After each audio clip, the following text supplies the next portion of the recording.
Welcome back to the Morning Blend. Having a baby is a special time in life, of course, but some new moms struggle with postpartum depression, which can lead to feelings of sadness, isolation, and anxiety. Joining us now is psychotherapist Kelly Kitley with more information on this disorder. Great to see you. Good to see you too, Molly. What is postpartum depression for people who aren't familiar with it? Well, it's a mood disorder, and the way that I like to explain it to people is that postpartum depression is an umbrella, and underneath that is postpartum anxiety, depression, obsessive compulsive disorder with intrusive thoughts perhaps, panic disorder, and so there is a wide spectrum, as opposed to oftentimes people look at postpartum depression as some catastrophic event related to depression. Well, and some people call it the baby blues, but I feel like that refers more to something that's sort of passing and not as serious. Is that accurate? You're absolutely right. Baby blues many women experience, and it usually passes after a week or two. But really a qualifier for postpartum depression is having symptoms for 2 weeks and beyond.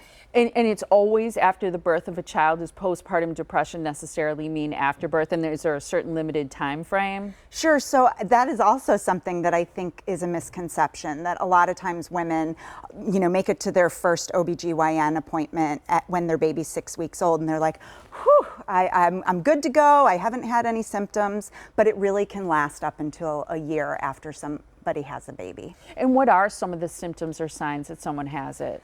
Crying for no reason, really feeling overwhelmed, not able to sleep in spite of being so exhausted.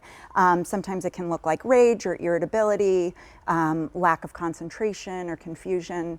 Was there a reason you thought this would be a good topic for today, or why it came to mind for you? Absolutely. I've been seeing some things in the news that have really been focusing on some catastrophic events. There was a local story in the Chicago News about a woman who had jumped out the window with her child and then had drowned another child in the bathtub. And that's so shocking for people to hear.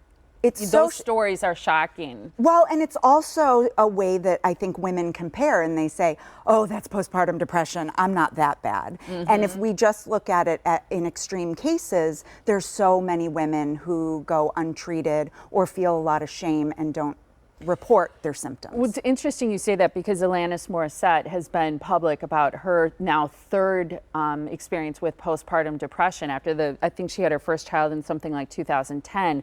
But what she talked about is, having a variety of symptoms from sadness, sleeplessness, irritability, feeling of hopelessness, anxiety. But what she said, and I think it's such a great point, is that if we miss all those people who have a more or less severe case where they're not psychotic and killing their children, we're missing this opportunity to support many women in our lives who experience some level of postpartum depression. Absolutely, and it's so important when somebody like a celebrity comes forward and explains what's going on for them, because they have such a large platform to really influence so many people, and it also humanizes them a little bit. Yeah, and I wonder what we can do, because she said, we need to be like a village around new moms and really support them in a much different, more compassionate way. What do you think are some things that we can do to support women who have postpartum? Well, a lot of women have a hard time accepting help. And so the person who can be at the front line is somebody like a mother, mother-in-law, or a spouse who is actually observing what's going on and being able to say, how are you doing? And really open up the opportunity for a safe space for the woman to talk about it, to be able to lend a helping hand and maybe take the baby for a while so mom can sleep. I also suggest resources. OBGYNs are usually the first person that a woman comes in contact with after she's had a child.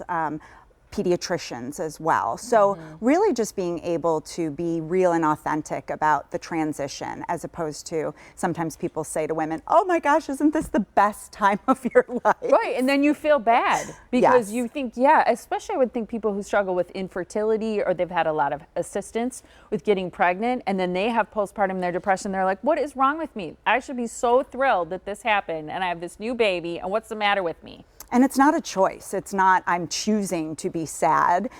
It is really hormonal, and the best treatment for it has a tendency to be psychotherapy as well as medication. I was going to ask you that. And I also wondered, does it always lift after a year? Well, then it goes into a different category, say major depressive disorder or an anxiety disorder. And so a lot of women do report feeling so much better. That's an area that I specialize in my practice. And the shift that I see once women can get really honest and accept the help is amazing. I bet accepting help is huge. It is hard to do, I think, and you want to do a lot of things yourself. So I think it's a great tip. Thank you for sharing the information about postpartum depression, because I think it is a good and important topic.